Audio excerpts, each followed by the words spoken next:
కాశీ అనేది 3 ఖండాలు. ఓంకార ఖండం, కేదారేశ్వర ఖండం, విశ్వేశ్వర ఖండం. ఇక్కడ కనుక మరణిస్తే వాళ్ళకి భైరవ యాత్ర ఉంటుంది, కాలభైరవ యాత్ర ఉంటుంది. విశ్వేశ్వర ఖండంలో కానీ ఎక్కడ కానీ చేసిన కాలభైరవ యాత్ర ఉంటుంది. అక్కడ చేస్తే ఈ కాశీ క్షేత్రం అస్సీ నుంచి వరుణ దాకా ఉన్నది వారణాసి అంటారు, కాశీ అంటారు, కాశీ అంటారు, వారణాసి అంటారు. దీన్ని ఇక్కడ కనుక ఈ కాశీలో కనుక మనం ఒక్కరోజు కాలం చేసినా, ఒక్కరోజు కూడా కాశీ వాసం చేసినా కూడా మనం కాశీలో 9 నెలల 9 రోజులు కాశీ వాసం చేయాలి. చేస్తే తల్లి గర్భంలో మనుషులు 9 రోజులు అంటున్నారు, 9 రాత్రుల 9 నెలల 9 రోజులు ఉండాలి. తల్లి గర్భంలో పిండం ఎన్ని రోజులు ఉంటే ప్రసవిస్తుందో ఆ తల్లి గర్భంలో ఉన్నప్పుడు అటు ఇటు కదిలి తల్లికి ఎంతో కష్టం కలగచేసి అప్పుడు జన్మాన్ని ఇస్తుంది. కాబట్టి వాళ్ళు కాశీవాసం చేస్తే తల్లి రుణం తీరినట్టు అవుతుంది. కాశీవాసం అంటే 9 నెలల 9 రోజులు. అలా ఎవరికి వీలు కాని పక్షం కనీసం 9 రాత్రులు. ఆ 9 రాత్రులు ఎట్లా ఉండాలి? పరాన్నం తినకూడదు, పరనింద చేయకూడదు, పరద్రవ్యం ముట్టుకోకూడదు. ఎవరి దగ్గర ఎక్కడికైనా వెళ్తే గుళ్ళోకి వెళ్తే చెప్పులు వేసుకోకూడదు.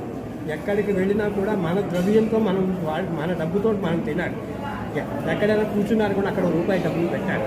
ఎందుకంటే స్థాన చలనం అయిపోతుంది, మన పుణ్యం వాళ్ళకి వెళ్తుంది. ఇప్పుడు ఎవరైనా ఏదైనా ఇక్కడ ఈయన కేదారేశ్వర దేవుడు మాంధాత చక్రవర్తి అనేటువంటి ఆయన పూర్వకాలంలో అక్కడ ఉన్న మాంధాత చక్రవర్తి, అక్కడ ఫోటో ఉంది, ఆయన మాంధాత చక్రవర్తి.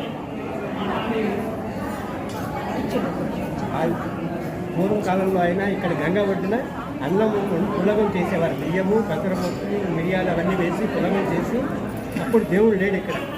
సగ భాగం దేవుడికి, సగ భాగం నాకొని ఆ కిచిడీకే పులగానికే నైవేద్యం పూజ చేసేవాడు. అలా ఎన్నో యుగాలు అయిపోయింది. అప్పుడు ఆయన దేవుడు ప్రత్యక్షమయ్యాడు. నీకేం కావాలంటే నువ్వే కావాలన్నట్ట. ఆ మాంధాత చక్రవర్తి నాకు నువ్వే కావాలంటే ఆ పులగంలో ఉద్భవించారు ఆయన. ఇది కేదార ఖండంలో ఉంది. అలాగా ఆయన ఇప్పుడు ఒక భాగంలో అమ్మవారు, ఒక భాగం అర్ధ భాగం దేవుడికి, అర్ధ భాగం నాకని మాంధాత చక్రవర్తి రోజు పూజ చేసేవారు. కేదారేశ్వరుడు ప్రత్యక్షమై నీకేం కావాలి కోరుకో అంటే నువ్వే కావాలి స్వామి అన్నట్ట. అందుకని ఆ కిచిడిలోకి ఉద్భవించారు.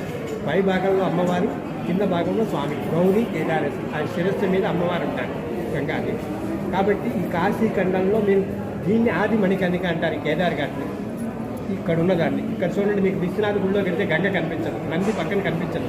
ఇక్కడ చూడండి, ఎదురుండగా గంగ కనిపిస్తుంది. స్వామికి నుంచి చూస్తే పక్కనే నంది ఉంది, పక్కన గంగ కనిపిస్తుంది.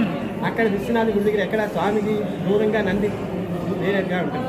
జ్ఞానవాకు ముక్తి మండపంలో ఉంటుంది, జ్ఞానవాకులో నంది ఉంది, అక్కడ ఉంది. ఇక్కడ ఈ ప్రతిష్ఠ చేసింది విశ్వనాథ్ ఎవరు?